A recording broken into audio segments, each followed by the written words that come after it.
Oh, someone wanted to try me today, and you know what? I have been meaning to make the video about how cults are always trying to control your underwear. And if you think this is not going to be relevant to you, hang on, because I promise you that it will. I'm Danielle, a scholar of cults, extreme groups, and extremely bad leadership. And I am currently writing a book called The Culting of America. And one of the things that I always talk about is cults and appearance control. Okay, and when it comes to cults and appearance control, I find 4 things that cults are always trying to control. Hair, body size, body coverage, and underwear. And with underwear, I want you to include socks and pantyhose as visible forms of underwear.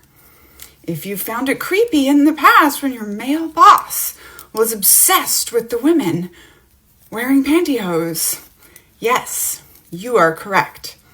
Okay, and our appearance control is always about behavior control, right? So why would cults want to control underwear? What is it about behavior that we are trying to control, right? So first of all, it's very personal, right? It's a little creepy and icky, no matter how much you're told it's not. In my book, Uncultured, when the uncles are doing panty checks on the young girls, it's gross, right? And part of that is on purpose. They want you shamed. In cults, these are called degradation ceremonies, and they're very important to breaking you down. Okay. Another reason is because if they can convince you that even your underwear is important, they can convince you of a lot, right? You've given up a lot. Now, one of the reasons they didn't take the panty checks out of Uncultured, even though it was very creepy, was because I was like, no, I don't know why yet, but in the army, they check our underwear again. I know you're going to have some bros show up and try to millsplain me here, but every branch of the military has a written dress code, and every single one of them regulates the underwear that you wear. And we all probably have a story of some girl who the drill sergeants made cry because she accidentally brought a red bra to basic training.